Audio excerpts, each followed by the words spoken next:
Is indeed 10 o'clock. Welcome to Combined Fire and Rescue Authority, Wednesday, 14th of February, 10 a.m. I wish you all a happy Valentine's Day for those of you romantics that celebrate it. The meeting will be recorded and later streamed to YouTube after the meeting. Links available on the CFA website. And usual stuff, mobiles off. Can I welcome Katrina as an observer? Katrina is the new head of finance. So welcome, Katrina. Nice to see you. Moving straight on, apologies for absence. We've got Stuart Ray. Declarations of interest. Anybody got any? Good. Urgent items. I have got an urgent item. Recent incidents, if I can call it that. And I intend to take it in confidential at the end of the meeting so the chief can tell you what's been going on. Okay, chairman's announcements, I've circulated it so I don't have to read it. As you can see, we're doing pretty well with the VARs. I understand I've got a question from Barry Champion in a minute at one of the VARs. A question from Richard Allen about another VARs. ERV, sorry, not VARs, I'm confused. The next one's flooding. So obviously, our authority's been busy with the recent flooding as part of the local resilience forum. And the chief tells me that it ran well. In particular, I think we should record our thanks to Jane Moore from the County Council, who headed up the local resilience forum at this time. She does children's social care at County Hall, so she's pretty busy, but even the chief says she did really, really well. So if it's okay with you, can we officially record our thanks and write to a chief? Certainly. Thank you very much. Digital transformation project, a little bit dull, but the chief will tell you a bit about it if you want to know, but there will be a full report presented to a future meeting of the CFA or Corporate Governance Committee for oversight. A new member of staff is joining us, a lady called Emma Anderson. It's the first time I've seen on a piece of paper, high degree of experience in HR and abundance of enthusiasm, which is doesn't often go in HR, but can you bring her to a meeting so we can formally welcome her? And that was it. So I'll take any questions. Barry, where are you? You were first. On the, you wanted to ask about the very response there. Yeah, obviously from our briefing earlier on, Chief, you said that they've been really successful. And I think having looked forward in the CRMP, and there was obviously some people that come through, and I'm expecting it's probably that the 25% of the firefighters, because they understand what these vehicles are, there was some concerns, bringing them out. From what you're saying, it's been that successful. What are we looking at doing to ensure that people understand, around the stations, how good, how successful they've been? Yeah, certainly, Councillor. Thank you for the question. So the VRVs joined us late last year, and the trial formally started on the 1st of January, and we're looking at them for a 12-month period, and they will, at the 6-month mark, move around the service so we get maximum exposure across maximum types of terrain, whether it be rural or urban in the city. The original initial feedback has been incredibly positive. We've seen the availability go up significantly at both stations. We've seen them respond to a significant number of incidents, and the feedback around their performance has been particularly positive thus far. Yes, there's some learning.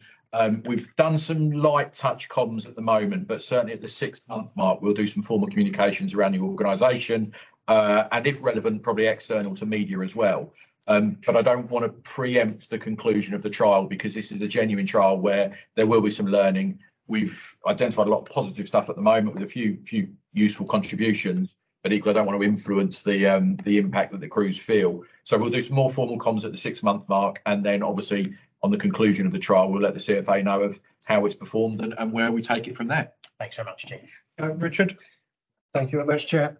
Chief, I'd just like to take the opportunity to thank the team at Market Bosworth for welcoming myself, Bertie and Dr. Luke Evans MP just before Christmas. That we did turn up suitably equipped with chocolate. Those were appreciated. Talking to the crews, they did know how well the vehicles are equipped for being quite a small unit. And when they have attended incidents, the other crews have appreciated the amount of gear actually on board. Probably the one point they did flag as a potential concern is that when fully crewed and fully loaded, they're operating very close to the 7.5 ton weight limit. Other than that, it seems to really like the vehicle, and I think would really like to hang on to it as opposed to let it go off anywhere else. Thank you very much, Chair. That's certainly the feedback we're getting of the 2 stations that currently have it. They're asking quite robustly if they can keep them for the 12-month period, but we are going to stick to the trial basis. What I would say is the vehicle does operate close, when at maximum capacity, operates as close to its weight limit, but within tolerable differences. The reason for that is we've tried to squeeze as much operational equipment onto it as possible, and then also the maximum amount of water capacity, which is where most of the weight is. So we've taken it deliberately within touching distance of the maximum weight limit, but within safe working parameters. And I think that's probably the right thing to do to give it the maximum water capacity that we can get on it, but obviously never breaching that weight limit. So it's a fair point, deliberately calculated from our point of view to make sure it's got the maximum impact for the community when it responds to emergency instance. Thank you, Chair. Okay, John? Yeah, have you set a timetable where these vehicles are going to be at different stations? Yes, so the first 6 months, which started on January the 1st, they're at Market Bosworth and Wigston on call. At the 6-month mark, one will move to Central Fire Station in the centre of Leicester to be the second fire engine there, and the other one will move out to Uppingham. So we're trying to cover it with operational busy urban stations, rural stations, different crewing models, different type of responses to make sure we see that they're right for the staff and the different shift systems, but also to make sure they can operate in environments. Driving around Uppingham, for example, is very, very different from driving around urban streets with traffic calming measures. So we're trying to get the biggest spread shot of all that we can see within a 12-month period. Thank you, Chairman. Okay. Okay, no more questions. So we need to confirm the minutes. It was held on the 29th of November 23, pages 5 to 10. I'll move the minutes. Betty, I second. Thank you. all happy? Yep. Thank you. Right, obviously the main item on the agenda today is budget. That's on, that's from 24, 25, 26, 27, 11 to 34. It says Callum's going to speak to it, but I suppose he's just going to pass straight over to Amy. Is that true, Callum? Absolutely, Chair. We'll go straight away. As you know, he does our finance and she works for City Council. Amy. Thank you, Chair.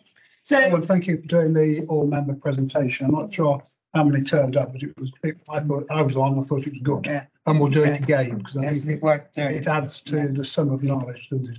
Yes, it does. Okay. Chair, I Yeah, just say sorry. I did try to join it, but Yes. for some reason Teams didn't work that day. Thank you, except with City Council. I've got a meeting this afternoon, so I'm hoping whatever was wrong is sorted. Go ahead, Amy. Thank you, Chair. So today the CFA are being asked to approve the revenue and the capital budget for 24-25. As part of that report, you're being asked to increase the council tax for Band D equivalent to £81.65, which is 3%, £2.36 annual increase to a Band D equivalent. The report notes the growth in the budget, mainly for the Day Crew Plus and mobilisation system, which are decisions that have been previously taken. The report also recognises the pressure the Fire Authority is seeing around pay awards, mainly pay awards and inflation, and again the growth that I've just previously mentioned. Notes that we need an efficiency plan going forward to ensure those pressures don't become a budget deficit in future financial years. We then have the capital strategy, that is the capital budget. That's a 1-year budget with 2 draft years thereafter. We are proposing to continue to fund them from revenue. However, the report notes that there has been an estates strategy survey done, and there is very limited estates work proposed as part of this, as the report will come back to the CFA at a later point as for further consideration. And also just to note, the L&D site, again, there's no decision on that at the moment. That is there, held as a reserve still until a future decision is made by the CFA. Otherwise, I'm happy to open it up to the questions. Thank you. Well, obviously, we'd have liked the £5, which we've had in previous years, but the government has precluded us from going for the £5. So we're going for the 9%. It's difficult, I suppose, when people are short of money, but I think at £81.65, I think Callum on earth will confirm we're probably the lowest or next to the lowest preceptor in the whole country. So we can talk about this. I will formally move the recommendations. So there's a lot of them. A, B, C, D, E, F, lots of little 1, 2, 3, 4s underneath Yes. it, 5, G, H, I, J, K, L. That is 2 L's. Oh no, L, M, it's N. It's my bad eyesight. So I will formally move those, and we don't need sources that know. Need a formal recorded vote with who really yeah. So Betty, are you happy to do that? Yeah, can do, yeah. Okay, we'll now take any questions. I've got something on the table to Amy. Yes, I'll start with you, Barry. Then I'll come to you, sir. Yeah, I would just say that having so many different committees and you get budgets in front of you, and as soon as you see those words, we're going to have to dip into reserves at some stage. It always starts to worry. Then you run down to the figures and you actually look at, to be quite honest, how small amount you are actually dipping in. It's quite impressive considering what we're up against, the funding that we have, how low the funding is that we have, with what's happened with minimum wage increases, which have a knock-on effect all the way up. I was actually quite impressed that you've managed to keep it at that level at the moment. And I know that there's room for other areas. And I know you'll be working on it hard over the next year, 2, 3, to see if you can bring that in line. But to be quite honest, Chief, I was actually quite impressed, even though it's not ideal. It's really good. It's also very difficult for Amy because the government doesn't particularly strategic. So, for instance, just recently we suddenly found we've got 161,000 extra. That doesn't make any great difference in the whole scheme of things, but it just shows how hard it is to have a medium-term financial strategy when every politician in government only has an election-term financial strategy. So Yeah, mine was just a comment really, because we're basing the increase in the precept on band D. For most residents in the city, it's going to be much less than that because we have very few band D properties within the city. They're mostly A's and B's and some C's. So when you're giving publicity to in the city, it's important to emphasise that most people won't be paying that much extra. yeah, I think historic that band D is always mentioned. I mean, in my area, they moan that nobody's band D, they're all F and G, and in your area, you think, oh, no, I don't think I've got any band D in my part. point taken, but I think you have to Yes. refer to band D, don't you, Amy? Yes, I do. That's a legal requirement. But I would just say, Chair, on the variation increases is, so a band A, it's a £1.58 increase, annual increase, and all the way to a H is £4.73 annual increase. So Yeah. That's enough information. Yeah, because when people talk about percentages, they just see it as a big increase. They don't understand actually, because we're quite a small budget, that actually it's not a great amount of money. Yeah, It's not going to bankrupt anybody for £1.50 a year. and on the news depot and the learning and development bit, there'll be future reports on that because it's. Yes, Chair, I'd hope to be able to get it today, but it's just not feasible. But in the very near future, June? I hope so. Yes, we're dangerously close to getting everything resolved. I'd hope to get it today, but it's just too close, and it wouldn't have been a thorough enough report. Good. Right. Yes. Thank you, Chair. Amy, I'm just curious, had the £5 increase been allowed, how much extra funding could have been made available? now you just phoned me because I've completely forgotten. Hold on 2 seconds. I have got the figure. So While Amy's scrambling, my rough figures is that £5 would equate to about 7% increase for us. So it's significant. Yeah. Yeah, we had it last year. Sorry, we're looking across each other. Amy, you've got the definitive answer. thank you, Chair. £900,000. Sorry, £900,000. 100. Yes. That is significant. That's additional funding that could have been available. Thank you very much. Yeah, it's a shame they don't treat us the same as they treat the police. No, that's They've got shed loads of money. It's still money. Still could. and then they've never put the service they all never made. Right, so the recommendations, all of them were moved by myself and seconded by Betty. Yeah. All in favour? Yeah, unanimous. Pay policy statement, which again is, oh, you've got Judy's going to do this, and Judy asked me to tell you that there's a small correction in the figures, and she's going to tell you what it is. Thank you, Chair. Yes, members will be aware that this is a paper that comes at this time of year on year. It's a requirement that we do have to publish our policy statement for those salaries over £50,000. So you'll note the appendix attached to the paper. The paper is as it is. The national pay awards, as you're aware, are negotiated at a national level.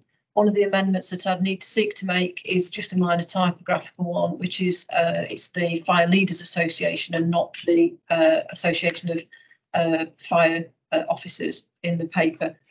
In addition to that, the minor amendment is the figure that's included in your papers at 2.9 is exclusive of a proposed national pay award to the fire officer, the principal officers. So the figure is slightly adrift from the one that's in the appendix, which is the true figure subject to the employment committee. This has to be published by the 31st of March, I believe. So we just read that to you in advance of that.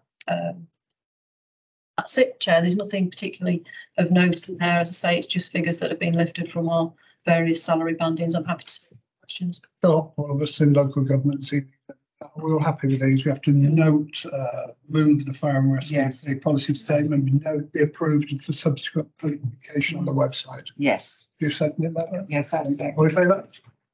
Thank you. Thank you, Gemma. I will provide you with the updated. Okay, something a bit more meaty now. Service delivery update 51 to 54. Paul's doing this. Over to you, Paul. Thank you, Chair. Good morning, members. Again, the service delivery paper, it's broken down into the 4 key areas of prevention, protection, response, and also performance. The first area I'd like to cover is the prevention side, and this is how we engage with the communities in preventing fires from starting. Again, you will see from paragraph 7, so far up until the end of December, we've completed 11,245 successful home fire safety visits.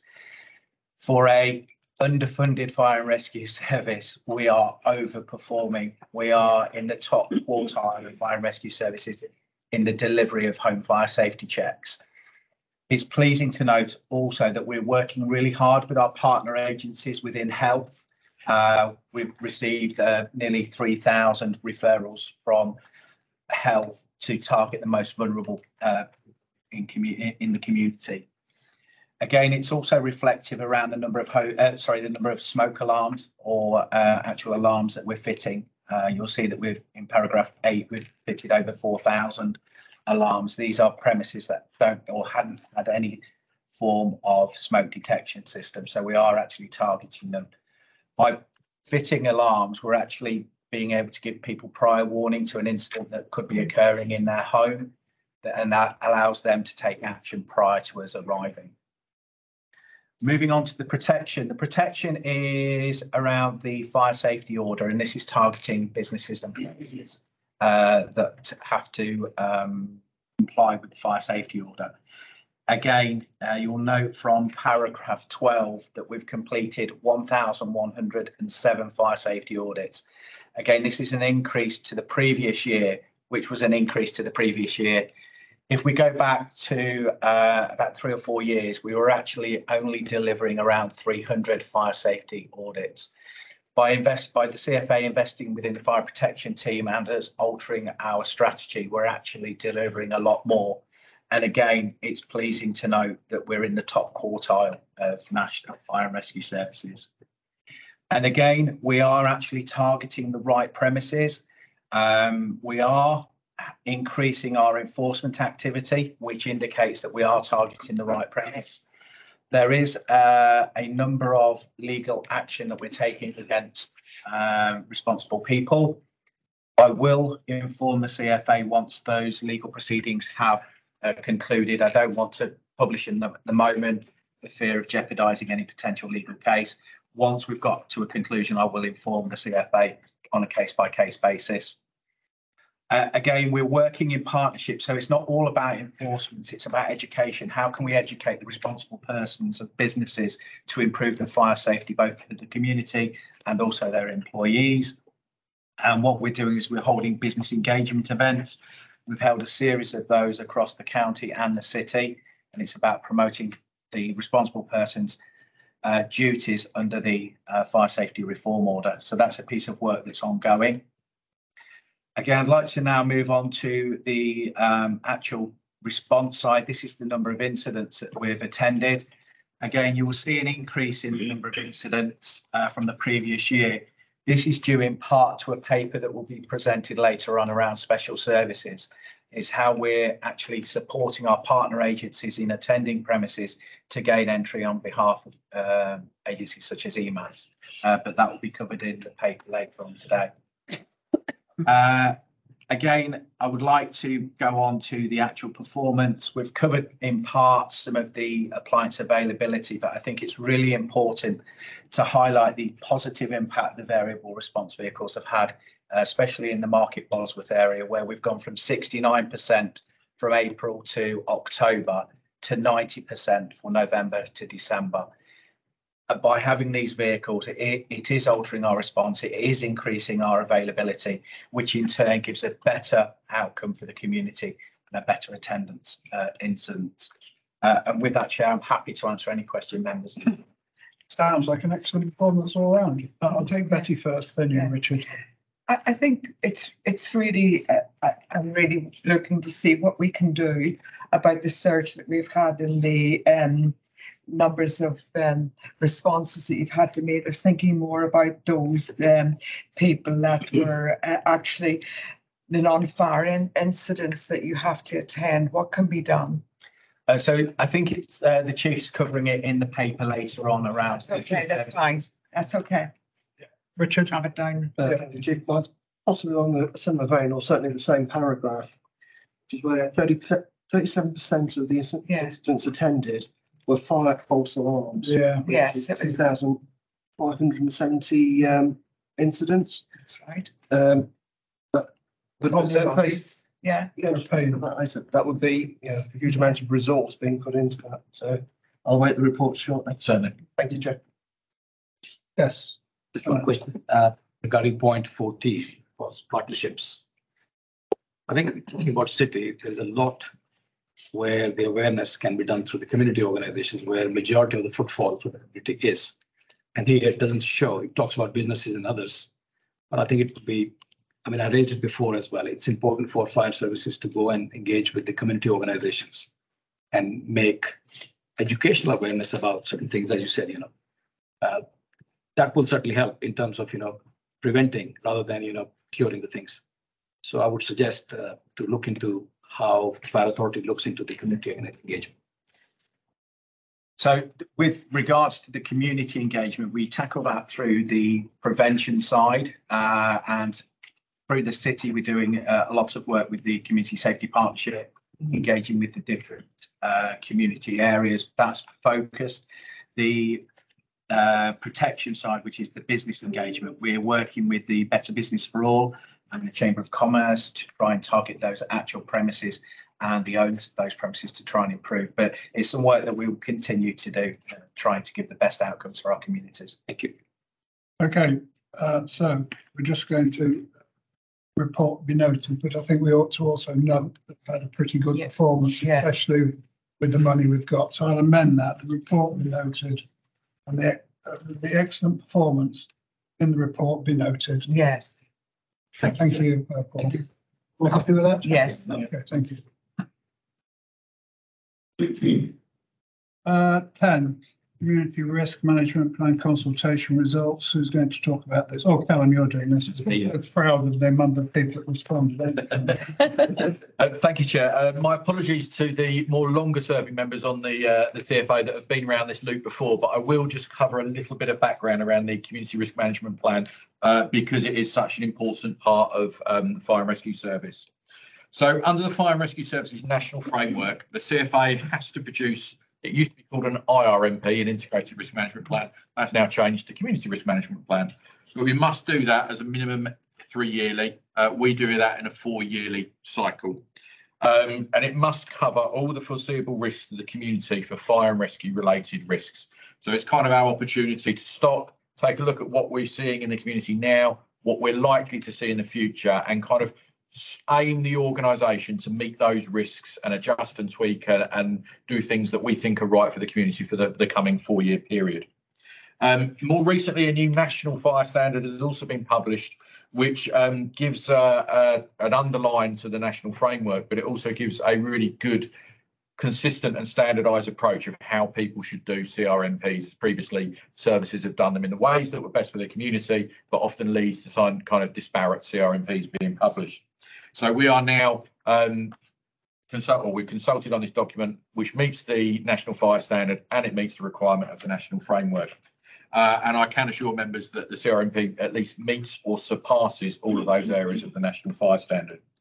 And then as part of the CRMP process, you must consult with your community to engage with them and take their feedback from that consultation process. So the paper being presented today is the feedback that we've received from that consultation process. So firstly, I'd ask members to look at page 67 of the bundle. This kind of details the extensive measures we've taken to promote, consult and engage with the public. And as I'm sure you'll see, of the 144,000 interactions, it took a blended approach, very much from feedback from this authority previously around obviously the electronic and social media campaigns, but equally physical and paper leaflet drop-ins to certain areas of the community that we know have limited reach to the internet. And despite our extensive and exhaustive interactions of 144,000 responses, we only managed to yield a response of 188 people. I'm sure members would like to see that number being higher, as would I and my officers. However, I would also suggest, as I try and look at things with a glass half full, the positive thing is that we're not doing anything particularly controversial, and certainly nothing that's provoked a emotional or a need to respond from large areas of the community, or indeed our workforce. So of that 188, approximately 25% of that are serving members of the fire service. So the responses are generally positive, and there's an overview of that on pages 62 and 64 of the bundle, which gives you a bit of context behind it. But I would draw your attention to page 111 with a graphic kind of showing broad support, either extremely satisfied or very satisfied with what we're proposing to do. And that's across all 5 of the strategies that are included within the CRMP. But it would be remiss of me not to highlight there was another response from the Fire Brigade Union, which came in outside of the consultation process after the deadline and not following the route, but it would be wrong of me not to include that within this bundle. I'm aware it was circulated to all members, as was my response to that letter. We've worked quite extensively with the union subsequent to that around making sure we maintain a strong and positive relationship with them. And I think it's fair to say they acknowledged they would do things differently if they had their time again from that. So in summary, the most significant points of the community risk management plan is the completion of the day crewing plus duty system withdrawal. That will see the change of cover at Castle Donington and the additional resources introduced at Loughborough and Western fire stations. It's an uplift in the water rescue provision and addressing quite a lot of climate change, as demonstrated out the window today. I suppose most importantly, it does see a change in response time. Previously, we were aiming to attend all life critical incidents within a 10-minute time span. That standard is now changing to 10 minutes for all fire-related incidents and 12 minutes for all other life-related incidents. And I'm sure the CFA will remember, Paul and I have spoken extensively around the change in demographics of those calls being much more rural road traffic collisions rather than fire-related now.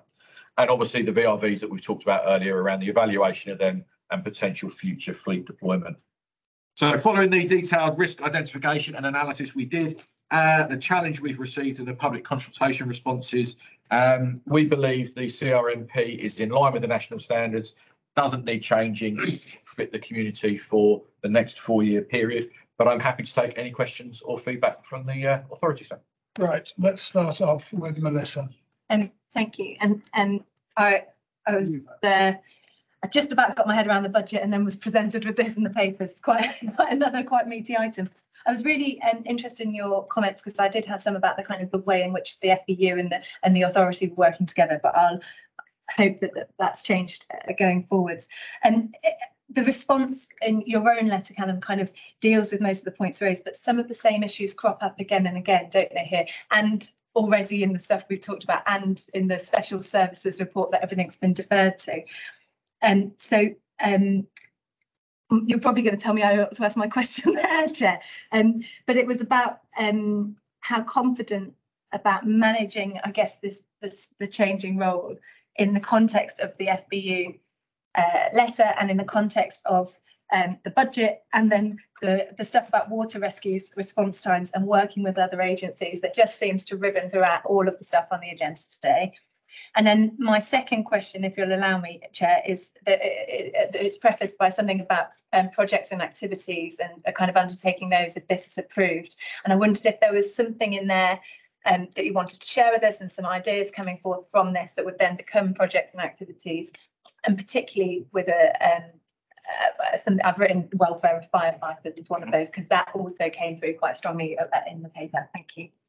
Some big questions, so I'll try and address them. Sorry. So I think it's fair to say the union's letter raises some very valid points. We don't have a statutory duty for floodings. We don't have a statutory duty for a number of these incidents we attend, and it is within our gift to refuse or decline to attend those types of incidents within reason.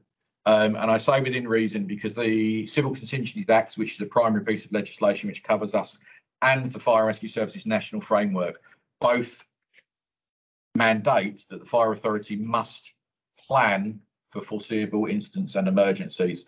History will tell us that flooding is entirely foreseeable, as are water rescue incidents, as is supporting a number of other agencies. Unfortunately, it fits within a grey area here of we could potentially decline to attend some of these incidents to protect our statutory functions, and I will talk about that in some of the other paper, or we balance that with what's best for the community and what's foreseeable for us to attend. And I do think it's going to be a real balancing act, particularly with special services, which I will talk about later rather than now, around what the police have a capacity issue, health services have a very big capacity issue, and generally speaking, we do have capacity to respond to incidents within our community. Now, which do we take on and which don't we take on will be a very perilous line for us to tread on a daily basis around when is it right that we do go, when is it right that we don't go, and what type of incidents won't we go to. And that is a dangerous line to tread. I won't dress that up. I believe our firefighters and our staff tread that line incredibly well on a daily basis, although there is some challenges coming with most appropriate agency, which I will talk about later. But I do believe we do what's generally right for the community. And the example I would always use is if your aunt fell over and broke their hip on the floor, would you want them lying there for 6 hours till an ambulance gets there, or would you want us to respond when we're able to help them in a much quicker time span? And I think we'd all answer that the same way. What we have to do is balance that against our statutory responsibilities of responding to fires, road traffic collisions, or other things specified. The firefighter welfare aspect, I think we've covered this quite a lot within the CFA, but I'm happy to do it again. We are seeing our staff exposed to a lot more traumatic scenes, distressing scenes. We'll talk about some of that in the closed part afterwards. The welfare provision for our firefighters there is strong and is being taken up, but we will have to always keep looking to see if it's enough, because we want our firefighters and our staff to be at work and be supported. I'm sorry, I've gone off track and I've forgotten the next question. It was probably a throwaway line in the paper that accompanied it that said about projects and activities undertaken if this is. Certainly. So one that springs to mind is the uplift in water rescue capability, which I think, as we've seen in very recent times, we've been busy with flooding, which isn't a statutory responsibility, but there is a community and a partner expectation on us. That will require significant training input, significant purchase of personal protective equipment, significant time and redeployment of resources around the county. Some of that's already underway. It's included within the budget, so we have kind of planned ahead, so there shouldn't be any curveballs coming. But that's not a small piece of work. Training in the region of 100 firefighters for water rescue, which is each a 4-day course, and then the maintenance training is not insignificant. And I think that does follow on to some of my other points in the next paper around if we're going to go to these incidents, we must train and equip people to respond to them appropriately. That comes at a cost. A lot of it's stupid drivers driving into floods, isn't it? Yeah. Ignoring signs and going, hurry next then you see. Chair, when we look at this 44,000 public interactions and how small amount we get back, I'm assuming this 4,245 emails sent out to stakeholders, is that councillors, district councillors, parish councils?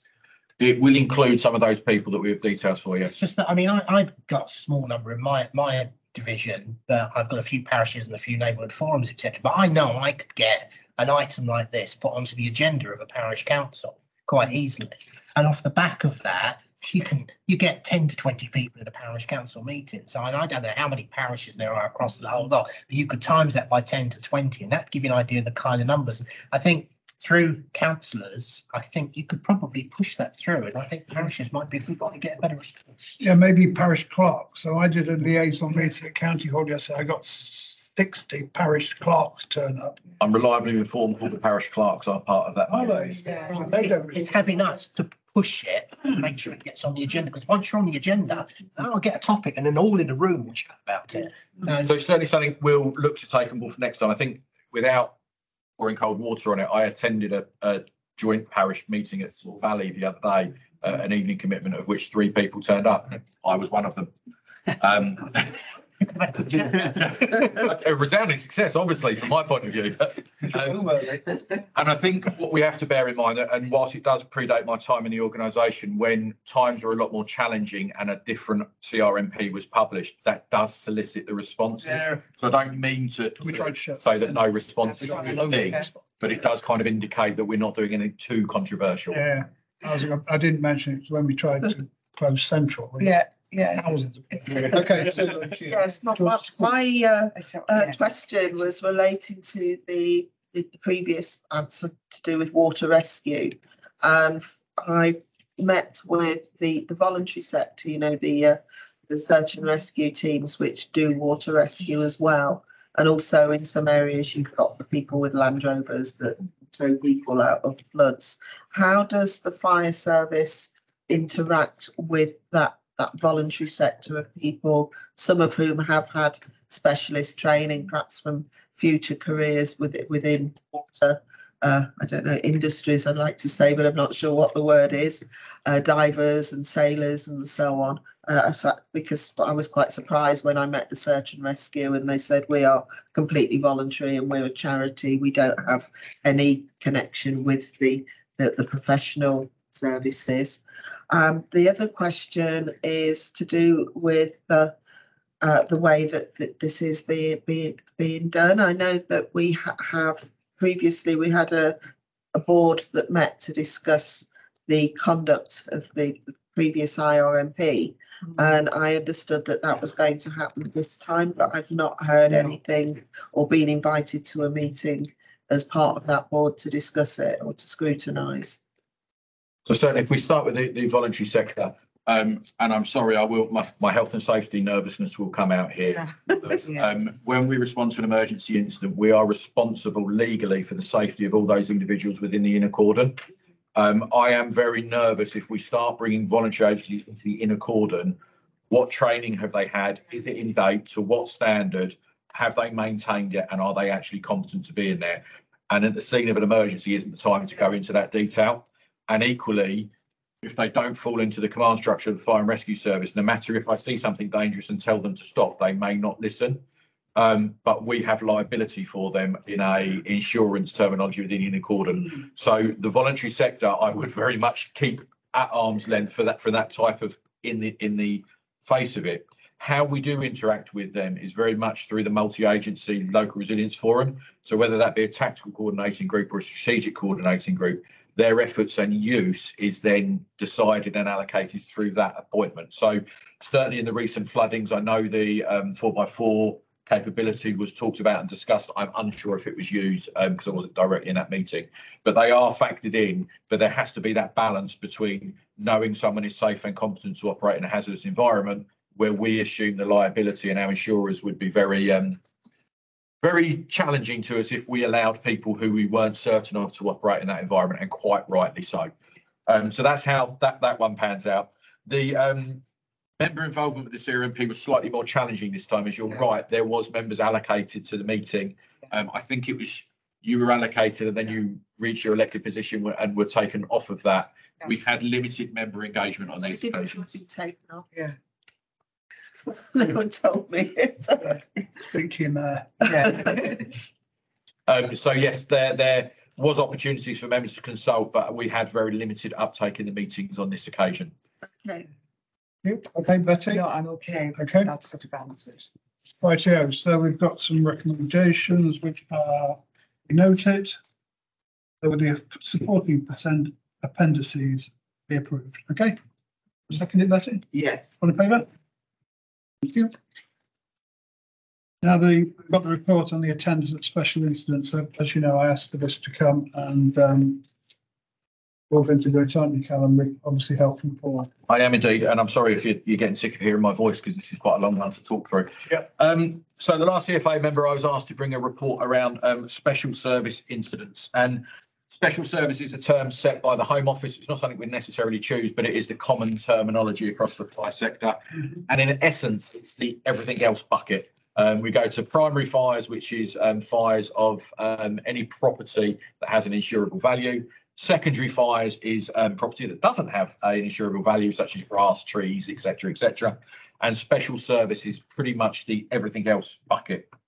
What I would say and what I would stress, the only special service we have a statutory responsibility to attend now is road traffic collisions.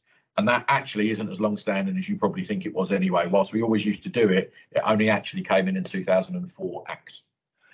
So everything else we do not have to attend under a statutory provision.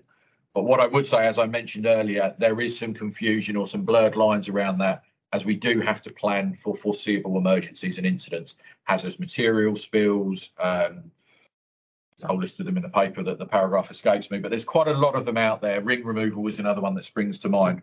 So we do have to plan to respond to those types of incidents. And certainly over the last few years, the areas that have really increased in our time is gaining entry to properties where there is concern for welfare for individuals. And we've taken that responsibility more and more on from the police due to their capacity issues.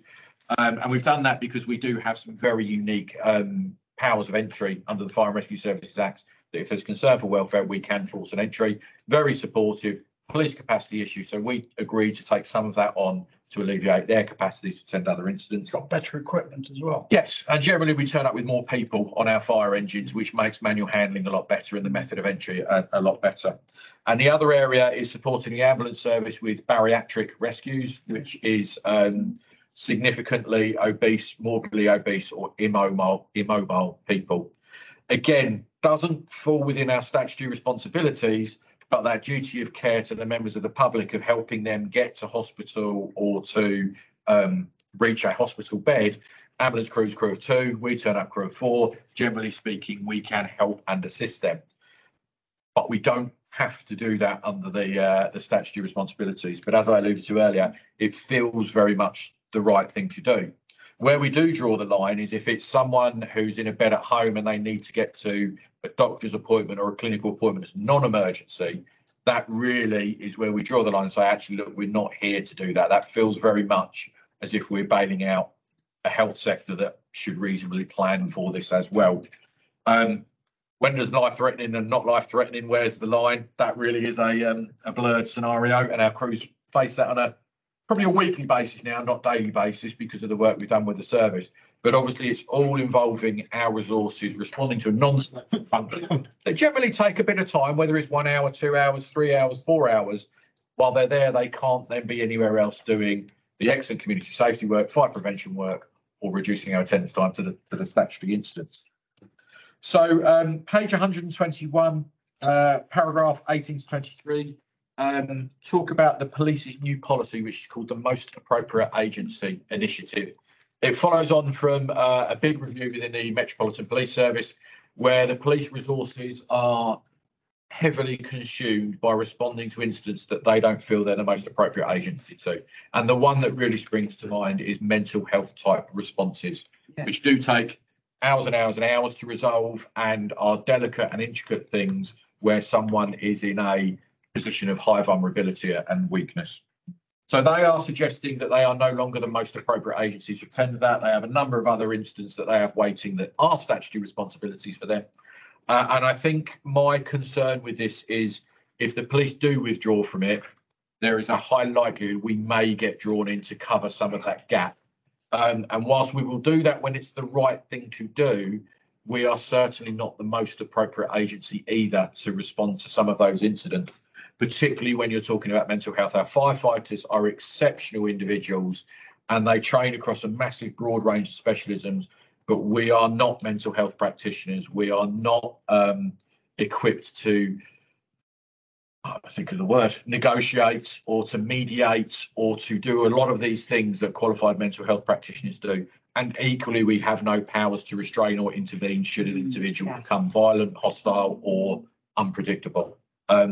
So I think the real reason for raising this, we haven't seen this manifest yet, by the way, but I do think we may have a conversation further down the line around when are we the most appropriate agency or when aren't we? I don't disagree with the police's stance. I need to be clear on that. I don't think they are the appropriate agency, but I'm not sure with them potentially withdrawing, I'm not sure the other agencies are in a position yet to respond to that in the most appropriate way. And I'll probably leave it there, Chair, and take the raft of inevitable questions. We'll need to keep our eye on that. If you get stuff given to us, which police used to do, you'll have to bring something back and we'll have to consult on whether or not we are the most appropriate agency. All right, let's start off with someone new. Let's start off with you, Samantha, then. Thank you.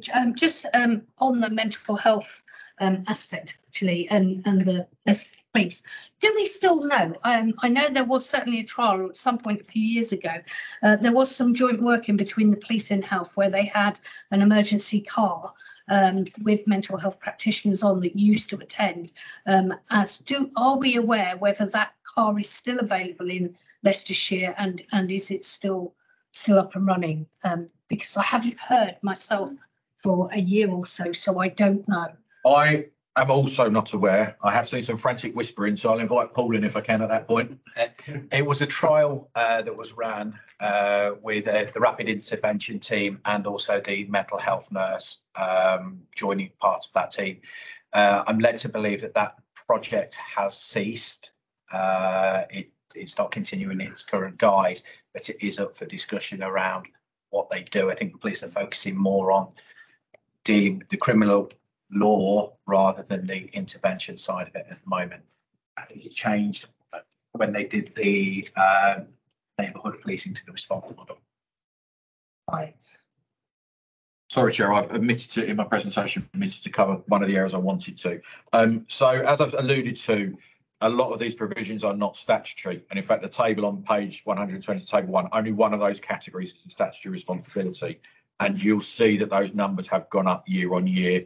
I think the bit I wanted to cover is the potential risk around that, we can continue to send all these types of incidents in all the scenarios, and that may have a detrimental effect on some of the statutory responsibilities that we do have to attend fires and other stuff within the Fire and Rescue Services Act. And we do have an option to stop attending some of these incident types should we become overwhelmed or in spate conditions. I myself have used that decision once. That was back in July 2022 when we were in the very significant heat wave and we were in a major incident conditions and have no appliances available. That's the only time that I'm aware this service has used that power, and it is a power that only I or my assistant chief officers can take because it does have some potential ramifications around not attending incidents. It's very rare, but obviously my duty to you as your chief officer is to make sure we discharge our statutory functions. And on the rare occasions that we are over demand, we will stop some of those incidents.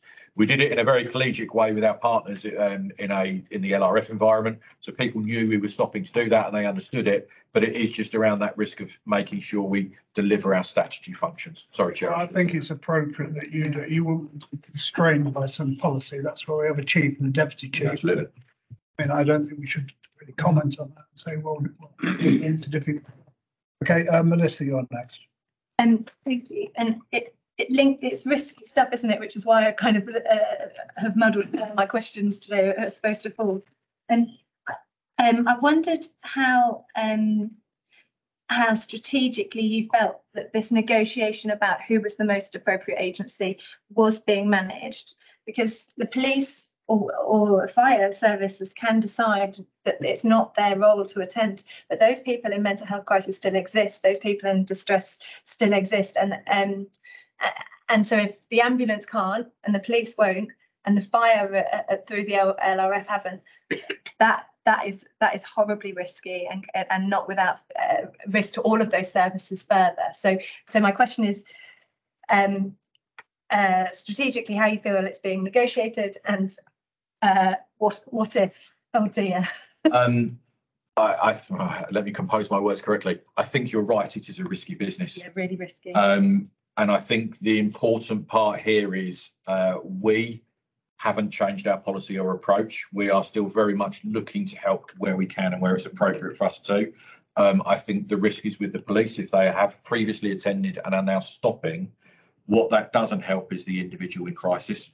And I think there are a lot of questions around how health is geared to respond to some of this. Health is an absolute, it's a really short word, it's an absolute monster of a function with so many different arms and legs.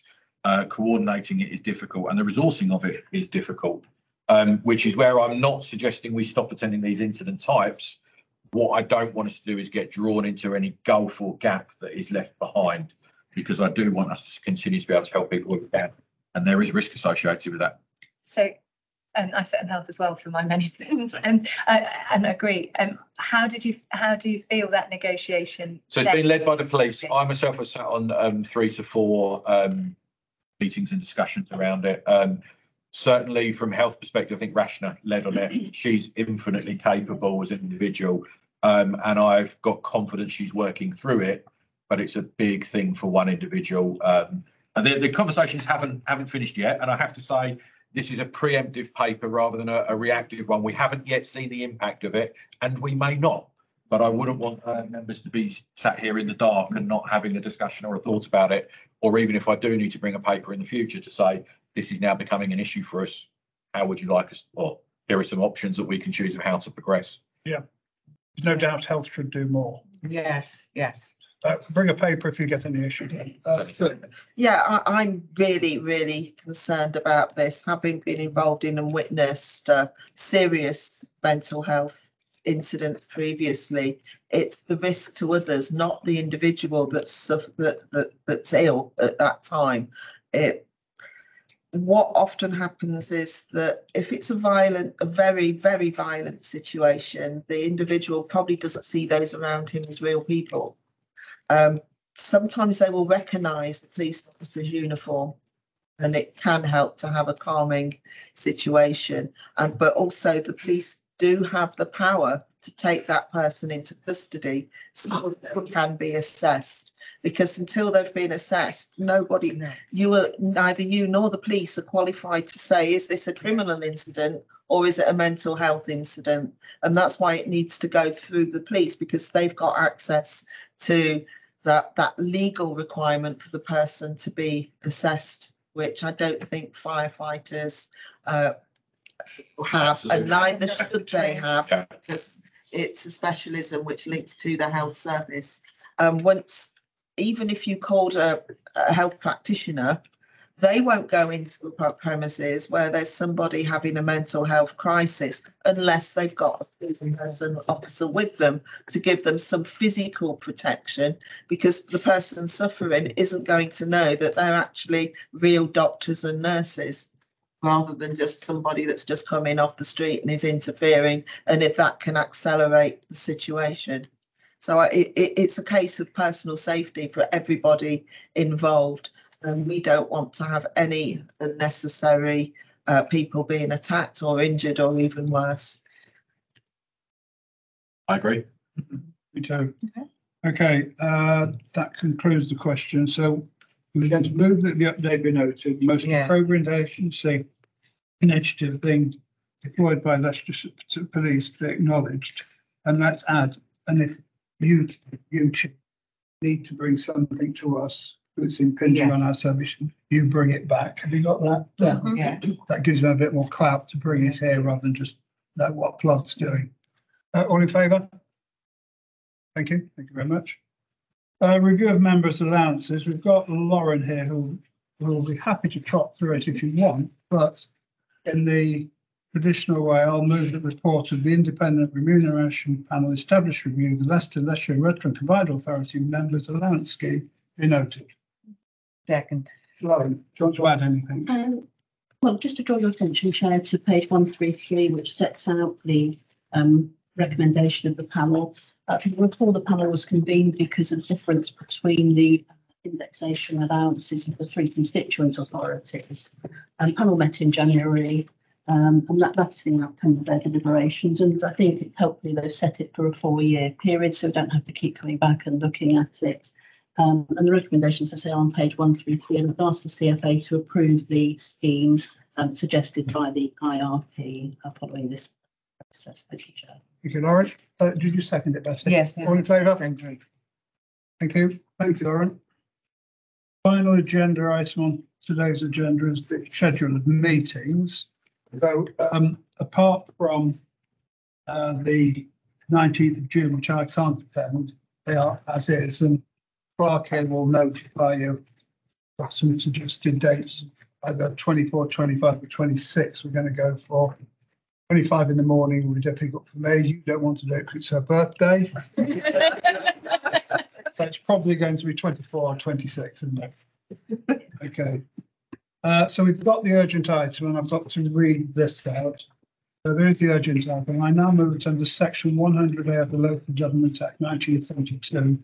The public be excluded of the following items of business on the ground that they involve the likely disclosure of exempt information as defined in paragraphs 1, 3 and 10 of Part 1, Schedule 12A of the Act, and that in all circumstances, the public interest in maintaining the exemption outweighs the public interest in disclosure of information. Separate. Formal vote, please. Thank you. Wait.